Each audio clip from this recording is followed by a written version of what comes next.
abantu bakorera Imana hari amavuta special, hari amavuta gutegereje ari pembeni ahantu akubikiwe kuko ukorera Imana azagukura mu kibaya cy'ibigeragezo, azagukura mu kibaya maze n'iminsi ugasanga ayo mavuta aragufashe aragusunitse akugejeje muri Azoto. Urugendo washoboraga kuzagendera imyaka 10, abantu bajya bagira inguzanyo za banke bakiha imyaka 20, ubundi kana kunanira abana bawe ugasanga nibo bishyuye iriya nguzanyo.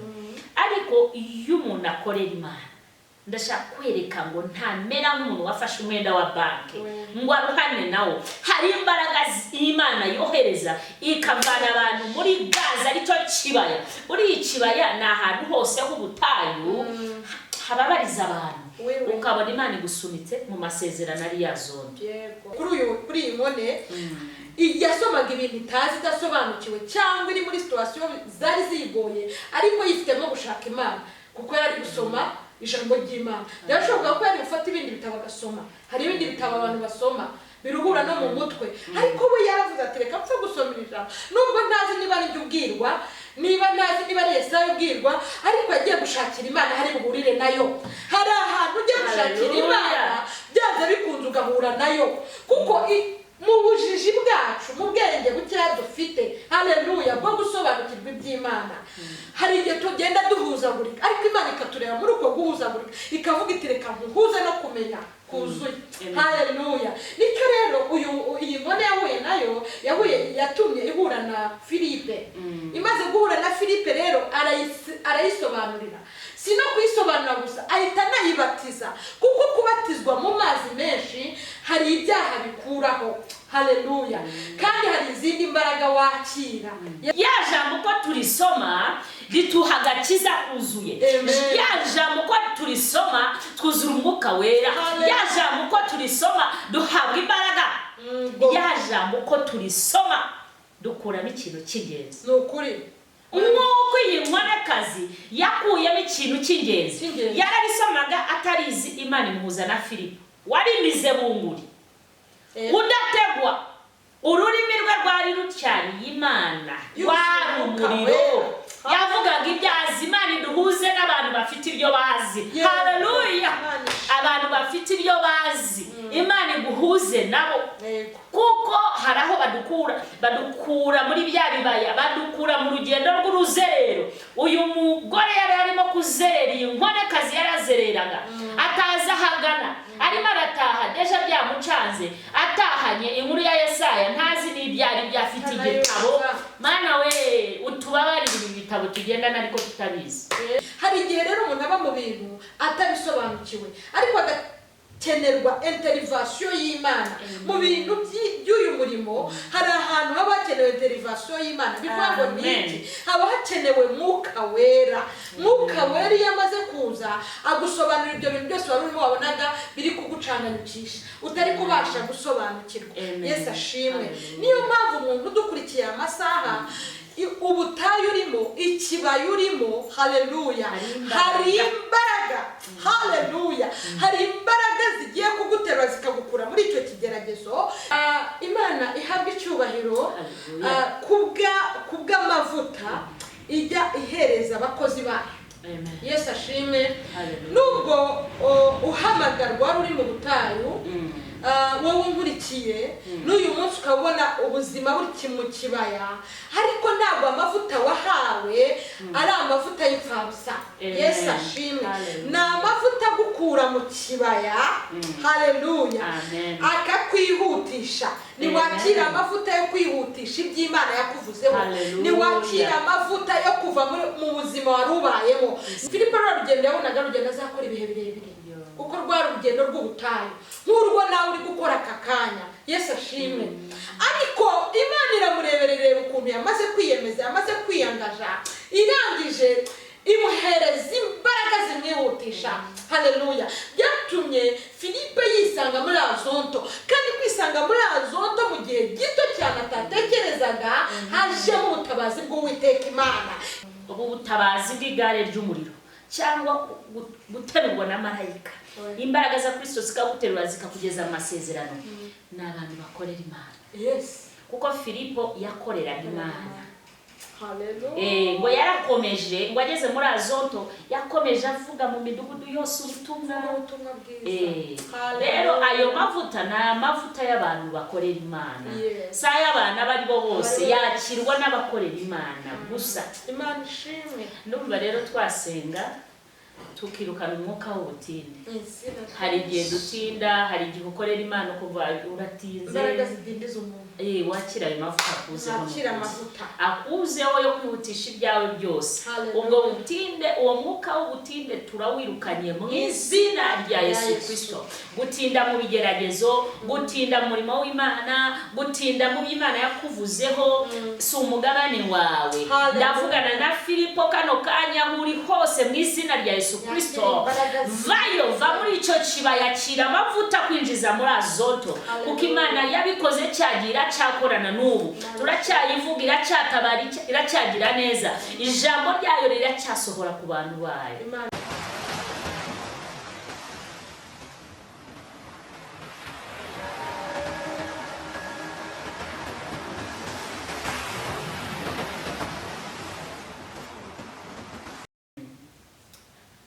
Turabaramukije mu izina rya Yesu Kristo. Amazina ni Hope. Egi asimwe n'abandi kumwe na n'umukozi w'Imana nawe arabibwira. Ni amahirwe akomeye cyane tugarutse nka Light from Heaven Ministries. Misiyo yacu ni kugira ngo ubutumwa bwa Kristo bugere ku bantu benshi. Ikindi mu bintu dukora kandi biri ku mutima wacu ni kugira ngo habeho ububyutse bw'abana mu gihugu cyacu cy'u Rwanda ndetse no hirya no hino. Rero Imana yadutumye ku bana bato ndetse n'abantu bakuru. Imana ibahe umugisha. Ndakwakiriye. Urakoze Imana. Shalom shalom. Amazina ni Gakwisi Kabagire Jean. Nanjye ndamugira ushima Imana. Nahagurukijwe no kuvuga ubutumwa bwiza bwa Kristo. Imana iduhana umugisha kubw'uyu munsi. Gakwisi rero ngo haye karibu nanone. Iminsi yarishize tutabonana, ariko Imana ishimwe ko duhuye. Abana bawe nizere ko ari bazima n'umugabo. Natwe tumeze neza. Rero turashima Imana. Reka twihute rero tujye mu ijambo ry'Imana. Ibyakozwe n'intumwa ibice 8 umurongo waho wa 26 haravuga ngo Umunye-Etiyopiya w'inkone yizera Yesu. Ngo bukeye marayika w'Umwami Imana abwira Filipo ati, haguruka ugane Ikusi ugere mu nzira imanuka iva i Yerusalemu ikajya i Gaza, ya yindi ica mu butayu. Birumvikana urugendo rwagombaga kugana i Gaza. Noneho 3:9 bavuye mu mazi, umwuka w'Imana ajyana Filipo, inkone ntiyasubira kumubona, nuko ikomeza kugenda inezerewe. 40 ngo ariko Filipo abonekera muri Azoto agenda abwira abantu ubutumwa bwiza mu midugudu yose kugeza aho yagereye i Kayisari. Amen. Iri jambo turebye neza riravuga ku bantu babiri, iyo nkone kazi y'Umu-Etiyopiya na Filipo. Filipo yari umukozi w'Imana, yari umuvugabutumwa, yari yarihaye Imana. Akazi kabo ka buri munsi nko kubyuka ugacuruza iduka ugakora ibintu bitandukanye. We ubuzima bwe bwari bwo kwigisha abantu, kubakura mu byaha. Rero yari mu rugendo, Imana iramubwira sanga iyo nkone kazi, kuko yari inyotewe ariko igomba guhura n'umuntu yihesha agakiza. Haleluya. Ushimire n'abantu b'Imana, n'ukuri batuma abantu bakira agakiza. Kuko yari yaravuye iwabo nta kindi kimuzanye yashakaga agakiza. Hallelujah. Icyo gihe atabona umuntu umwakiriza agakiza ntibyari kuvamo. Ariko turashima Imana ko icyo gihe hari abantu ba Filipo, na n'ubu hariho abantu ba Filipo bitangiye ivugabutumwa nta nyungu, ahubwo kugira ngo izina rya Yesu rimenyekane, abantu banyoterwe bahore bakunze Kristo. So noneho barahura aramubwiriza. Mu by'ukuri uyu mumama yari very confused, kuko ngo yasomaga n'igitabo cya Yesaya atazi ibyo ari byo, nk'uko nawe hari igihe uba uri mu bintu by'Imana utabyumva, ariko nubwo biri mutabyumva, igihe kigeze Imana yohereza ba Filipe kugira ngo dusobanukirwe neza iby'Imana, tumenye Bibiliya tuyisobanukirwe, natwe tuyivuga ntabwo twavutse tuyizi, usibye ubuntu bw'Imana butumanukira. Amen. Woshobora kuba urimo kubijyamo utabyumva neza, ariko komeza, uzahura na Filipo umunsi umwe akubwire uburyo Kristo akora, akwigisha umuntu bita Yesu, umumenye umumire. So nicyo cyabaye kuri iyo nkone, yakira agakiza, arangije amenye ko habaho n'umubatizo. Aravuga ngo why not, ni gute nasubira iwacu ntemeye kugira ngo nanabatizwe? Arabimwisabira. So ajya mu mazi aramubatiza. Nyuma yo kumubatiza ngo bari mu kibaya cy'Igaza, byarangiye Filipo aburiwe irengero, iyo nkone yaramubuze. Ngo ariko Filipo yongeye kubonekera muri Azoto. Turibaza ni iki cyatumye Filipo yongera kubonekera muri Azoto? Amen. Hallelujah. Icyo nshaka kuvuga hano turimo kwigisha, mu nzira yo gukorera Imana, mu by'ukuri gukorera Imana ni commitment, ni commitment, kwiyemeza. Mu gihe cyo gukorera Imana turimo turayikorera, ariko kazi kacu ka buri munsi, cyangwa se niyo wabifatanya n'ibindi bintu, hari izindi mbaraga, hari ubundi buntu bujya buza ku bantu, Imana ikihutisha abantu. Muri iri jambo tugiye kuba turimo kuvuga ku mavuta abantu bakorera Imana basukwaho. Kuko turabona icyatumye ava Igaza mu kibaya akisanga muri Azoto, ni imbaraga y'Imana, ni ubuntu bw'Imana, ni amavuta y'Imana. Rero ndumva tugiye kwigisha ijambo rivuga uburyo Imana isuka abantu amavuta yihutisha ibyananiranye, ariko abantu bari mu murimo w'Imana. Nta kindi tube turebaho abantu bakorera Imana, hari amavuta special, hari amavuta agutegereje ari pembeni ahantu akubikiwe, kuko ukorera Imana azagukura mu kibaya cy'ibigeragezo, azagukura mu kibaya maze n'iminsi ugasanga ayo mavuta aragufashe, aragusunitse, akugejeje muri Azoto. Urugendo washoboraga kuzagendera imyaka 10, abantu bajya bagira inguzanyo za banke bakiha imyaka 20, ubundi kana kunanira abana bawe ugasanga nibo bishyuye iriya nguzanyo. Ariko iyo umuntu akorera Imana, ndashaka kwereka ngo ntamera nk'umuntu wafashe umwenda wa banke ngo aruhane nawo. Hari imbaraga Imana yohereza ikavana abantu muri Gaza, aricyo kibaya. Uri ikibaya ni ahantu hose h'ubutayu hababariza abantu, ukabona Imana igusunitse mu masezerano ari Azoto. Yego. Amen. Imana ishimwe. Imana ishimwe. Imana iguha umugisha mukozi w'Imana. Amen. Iri jambo ni ijambo ryiza. Amen. Ririmo kugaragaza uburyo abakozi b'Imana bagomba kubaho. D'abord ni ukwiyemeza, kuko Filipe yariyemeje, afata decision yo gukorera Imana atiteye ku kintu na kimwe. Rero muri iyi minsi nanjye ndabwira abakozi b'Imana, abantu bari gukorera Imana, kugira ngo uhure n'izo mbaraga, uhure n'izo mbaraga zigukura mu butayu, zigukura muri icyo kibaya, biragusaba kubanza gufata decision yo gukorera Imana nta kindi kintu urebyeho.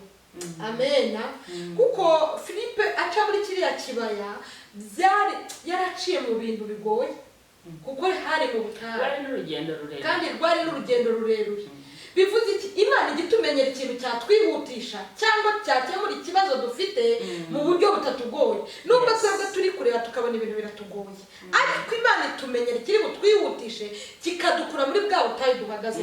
Kuko bivuze ngo ubutayu cyangwa kiriya kibaya kirimo kirimo ibibazo byinshi. Nubwo uyu mugore iyi ngone yari iri kugenda ikigendamo nayo ntabwo yari ituje, yari iri mu bibazo ariko ishakisha Imana.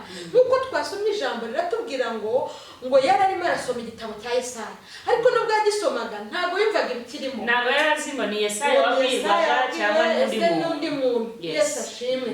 Hari igihe rero umuntu aba mu bintu atabisobanukiwe, ariko kenerwa intervention y'Imana mu bintu by'uyu murimo. Hari ahantu haba hakenewe intervention y'Imana, bivuga ngo niki, haba hakenewe Mwuka Wera. Mwuka Wera iyo amaze kuza agusobanurira ibyo bintu byose wari urimo wabonaga biri kugucanganyikisha utari kubasha gusobanukirwa.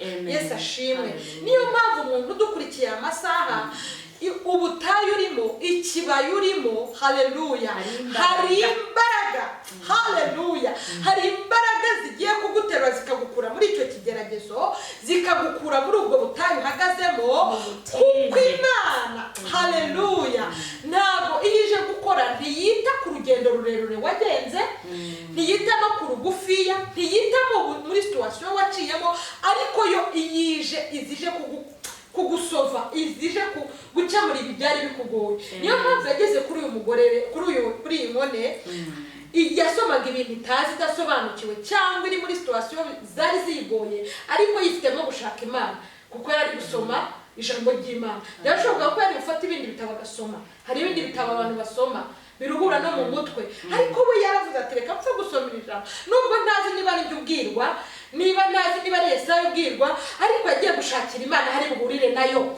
Hari ahantu ujye gushakira Imana byanze bikunze ugahura nayo, kuko mu bujiji bwacu, mu bwenge bukeya dufite, haleluya, bwo gusobanukirwa iby'Imana, hari igihe tugenda duhuzagurika, ariko Imana ikatureba muri uko guhuzagurika ikavuga iti reka nkuhuze no kumenya kuzuye.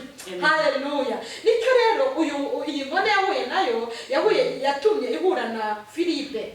Imaze guhura na Filipe rero arayisobanurira, si no kuyisobanura gusa, ahita anayibatiza, kuko kubatizwa mu mazi menshi hari ibyaha bikuraho, haleluya, kandi hari izindi mbaraga wakira. Yesu ashimwe. Nibwo iyi nkone rero yasubiye iwabo, yaramaze kwakira Yesu nk'umwami n'umukiza. Haleluya. Haleluya. Imana ishimwe. Iyi nkonekazi nanone tuyivuzeho, ni ukuvuga ngo gusoma ijambo ry'Imana bifite inyungu nyinshi. Iyo ataza gusoma ijambo ry'Imana ntiyari guhura na Filipe. Ariko rya jambo uko turisoma riduhuza n'ab'umumaro. Rya jambo uko turisoma ritujyanira abana mu mashuri meza. Rya jambo uko turisoma, ndavuga ijambo ry'Imana, ritujyanira abana aho batari kugera. Rya jambo uko turisoma ritwishyurira konti, ya myenda iswishyura amaroni. Rya jambo uko turisoma rituha agakiza kuzuye. Rya jambo uko turisoma twuzura Umwuka Wera. Rya jambo uko turisoma duhabwa imbaraga. Rya jambo uko turisoma dukuramo ikintu cy'ingenzi. Ni ukuri. Nk'uko iyi nkonekazi yakuyemo ikintu cy'ingenzi, yararisomaga atarizi, Imana imuhuza na Filipe warimize bunguri, udategwa, ururimi rwe rwari rucyariye Imana, rwari umuriro, yavugaga ibyazi. Imana iduhuze n'abantu bafite ibyo bazi. Haleluya. Abantu bafite ibyo bazi, Imana iguhuze nabo, kuko hari aho badukura muri bya bibaya, badukura mu rugendo rw'uruzerero. Uyu mugore yari arimo kuzerera, iyi nkonekazi yarazereraga, ataza ahagana, arimo arataha, deja byamucanze, atahanye inkuru ya Yesaya, ntazi n'ibyari byafite igitabo. Mana we, utubabarire ibi bitabo tugendana ariko tutabizi. Rero iyo tugeze nanone kuri Filipe, reka nongere mvuge ku mavuta y'Imana. Amavuta abasha kuguterura ahantu uri, akakunyeganyeza, akagukura mu kibaya. Iyo tuvuze ikibaya twibuka kuri ya magufa yari mu kibaya, kandi ngo yari yumye. Bivuze ngo mu kibaya nta byiringiro, mu kibaya hari ibyapfuye, mu kibaya hari inzara, n'Abisirayeli rega babaga mu butayu. Byari ibintu bikomeye. Rero turavuga imbaraga yo yonyine, kuko turabona ari Kristo ubyikorera we wenyine, akaguha andi mavuta, akihutisha ibyo wari urimo. Ndashaka kubwira ngo wowe ibyo urimo umazemo iminsi ubona bizakorerwa imyaka 5, Imana wayihaye deadline, waravuze ngo nintabona akazi akanaka ngo sinzabaho, abana ntibaziga, impamvu wazishizaho, ibintu warabisasiye, ubuzima bwanjye buraha naha, nzabubonera mu gihugu iki n'iki. Ibyo byose ni ibintu wavuga ko ari imfashanyigisho. Si inyigisho, ni imfashanyigisho.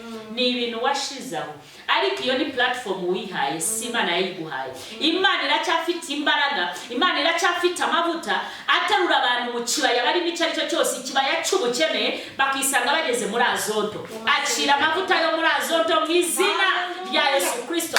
Amavuta gukura huri, amavuta tumushaka urugo, amavuta tuma umugore wa kabiri biguhira, urugo rwa kabiri rukubera ruzima.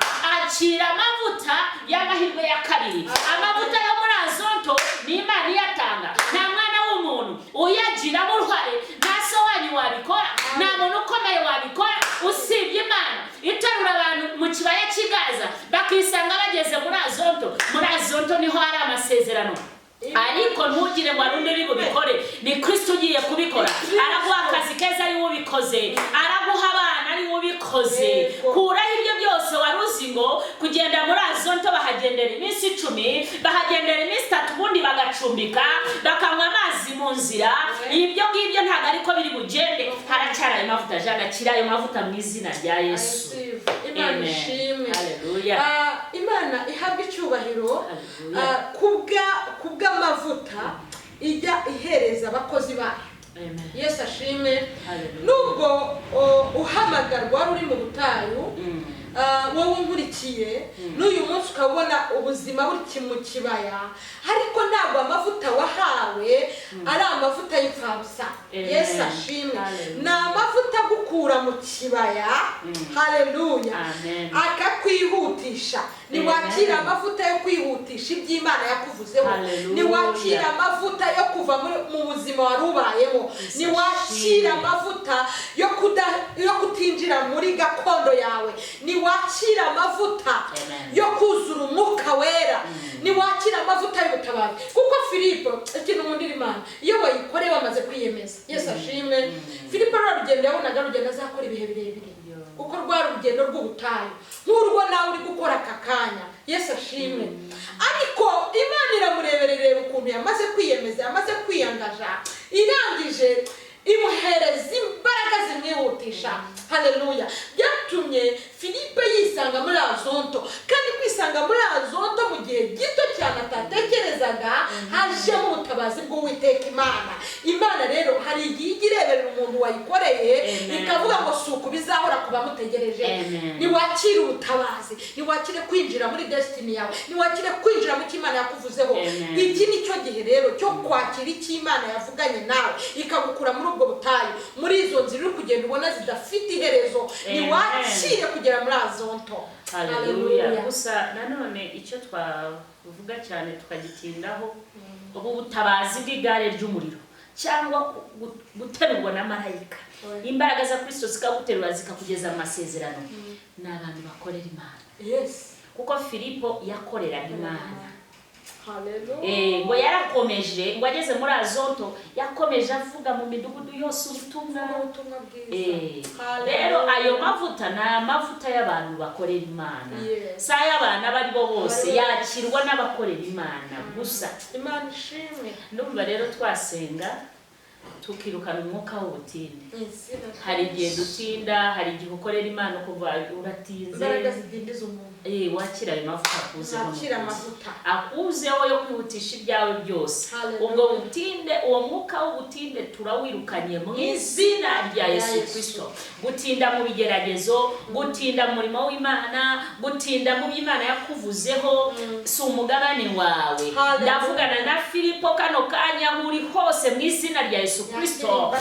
Vayo, va muri icyo kibaya, kira amavuta kwinjiza muri Azonto. Kuko Imana yabikoze cyagira cyakorana n'ubu, turacyayivuga, iracyatabara, iracyagira neza, ijambo ryayo riracyasohora ku bantu bayo.